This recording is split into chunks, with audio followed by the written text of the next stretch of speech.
Last week we have been blessed by random generation gods to fight against a Piken server, the third server in European Union server list. We are 14th, by the way. Lots of people were horribly whining on the forums, but in this place we've decided to see whether we can get some nice roaming fights against a tier 1 server. And this is mainly what this video is about. In short, how does roaming in tier 1 look like? Let me spoil it for you. It is really fun, actually. Sure, you've got fights like this one, but also you can do a lot of neat stuff. You simply need to be more stealthy and more sneaky. And we are totally into stealthy and sneaky. Cause and effect. Right now we are horribly outmanned, so the spawn trebuchet was used to breach the wall. Aside the single arrow card, the tower seemed very lightly protected, and the reason of this was apparent in a moment. We got totally zerged. My absolutely glorious and variant escape failed, sadly, because of one efficient thief, but in the end they didn't use the bloodlust bonus and didn't stomp for extra, well, rank points you get to advance a rank or something. So that was course. And now effect. I don't know really why, it might be a mob psychology, but when enemy Zerg attacks the spawn, some of them always run towards legendary defenders and die over there. I mean, you can take this trebuchet from range, or if you don't have ranged weapon, you can simply stand there and do nothing at all, no need to be dead. Seeing that our forces felt slightly smaller than theirs, we felt totally obliged to pull enemies toward the legendary defenders using focus and other stuff. Enemy commander withdrawn, which was the only valid move at that point, and the stomping began.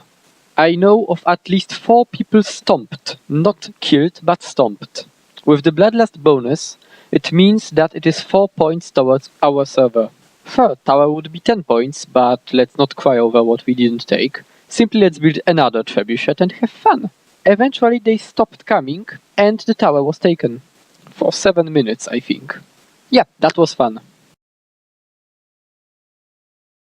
During one of the trips towards Avach, we were attacked by a superior force.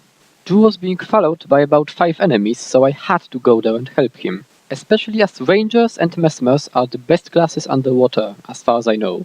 Most enemies gave up the fight and decided to run back to their superior forces. No wonder, because from strategical point of view there was nothing in this fight for them. Fortunately, not all managed to escape. Underwater and split from a Zerg, the predators quickly become a prey. I still mourn the loss of Lake, because when the Great Lake with Quagans was over here, we could always go there, strike at various points and retreat. Right now there's not enough water, so enemies can always catch up to us. Fortunately, there is some water at all, and we can still overpower superior forces, or simply try to run away. Because most enemies don't fight underwater at all.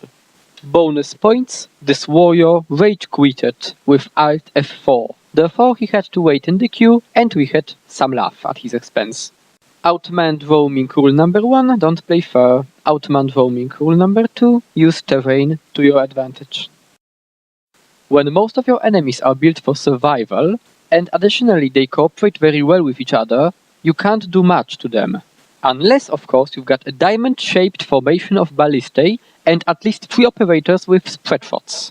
Now, to all of those who say that in tier 1 players only Zerg and Zerg, it is simply not true. Please look at those players we are fighting right now. They know their stuff, they can navigate with 4 ballistae pointed at them, and they fight really well. Still, outmanned roaming rule number 3 would be, I think, when you've got problems, retreat to a camp and build a ballista. Or build a ballista with 2 friends when you are attacking a camp. This is one thing fighting against Gw2 guild in Underworld taught me. But yeah, notice please, most enemies we are fighting against are really built for survival in tier 1. This is a major difference from lower tiers. Anyway, some allies came, enemies retreated, and we've stomped one enemy. So yeah, there were fights where we outnumbered Pikenites too. It is not like they only move in formations of 20. Piken has an insane number of warriors, guardians and other heavies. As much as I dislike the fact the lake is not here anymore, I like the terrain of the ruins. It is quite hostile to the tight formation groups of guardians and warriors and allows us to make a dent in the ranks. Those here are of the type very high stability, a lot of boons, and built to survive a lot of punishment. But they need to move in close formations, and most of the dangerous attacks, like for example Hammerfall, requires leap forward. Using the terrain, we can move out of sight, we can heal, or simply drop target. At the same time, in this terrain there are tight quarters, so I can use Nullfield to rip the boons and make them more vulnerable to attacks. The important part is to move all the time, not get downed so enemies can unload their crowd control on you, and use terrain in a way enemies can't use their full power. Focus on one particular enemy, down him, and use something like Nullfield and AoEs over there to rip enemy boons. In boons, mostly stability, lies the most power of a melee train and of melee players.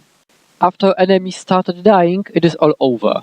Much earlier, enemy Hammerfall managed to throw him out of this rock we are fighting at, and about now I will use a focus to throw down another not stability wielding player. This is one of the reasons why I use a slightly different build right now. Signet of Domination and Pistol give me 5 seconds stun, so I can open with Nullfield, stun for 5 seconds, and most enemies when focused will be dead at that time. Although lots of heavy classes in one place are a winning formation right now in Gw2 meta, it is not the best possible composition for every possible case. Your goal is to find how your party composition works, where does it work the best, and take the battle there. It isn't like we're fighting only the Piken during this matchup, we fought Abaddon too. At this point it was 3 vs 6. We shouldn't have been able to win this. Enemies lacked stability and they were built to kill, not to survive. They were not zerging builds, they were not roaming builds. They were cooperating and they've managed to down Alaric. But here, one more thing which is important to notice. In the beginning, while opening, we all tagged every enemy possible. This means when I stomped the ranger, Alaric was raised. Now the situation is different. Enemies are not built for survive, so we can hide inside a camp if we are to, but in this particular case it wasn't needed, we could simply go forward. We have managed to split them, and using superior crowd control and avoidance mechanisms like mass invisibility or other sources of stealth, they couldn't reliably focus any one of us. What won us this fight here was crowd control. If enemies are not built to survive, crowd controlling them means they lose their only advantage.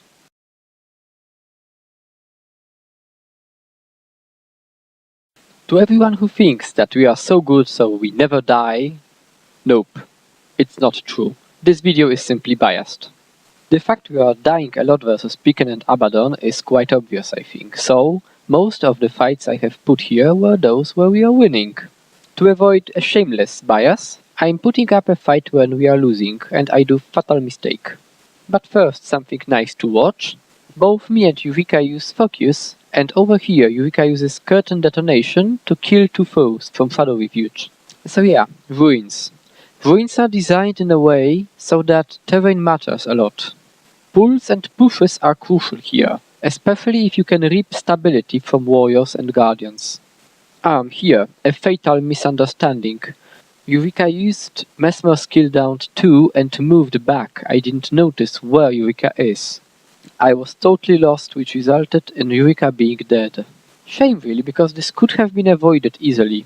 But that's what I say, all the movies are biased. I show these moments when I do good stuff, not those where I do bad stuff. Here, fail during stomping, and a moment later, a fight with a thief, which I might have won. I don't mean I would win, but I could have won. Ash, protecting a different point, also were killed during this time. So yeah, here, Thief is really damaged and I should have used Signet of Domination, but no, I've tried to use Temporal Curtain. This killed me eventually because Thief were able to escape and reset a fight, and I got killed. So if the question is it possible to roam against a tier 1 server, my answer is resounding yes. We've had a lot of fun, especially when our Gilden-Zergs stopped their Gilden-Zergs and we could kill the Romos. Or take camps, or towers, or ninja a keep. Bloodlust is a major thing in here, not because of stat bonus. The stat bonus is meaningless. I have dueled many players, and no matter the bloodlust, result could have been altered, but not much.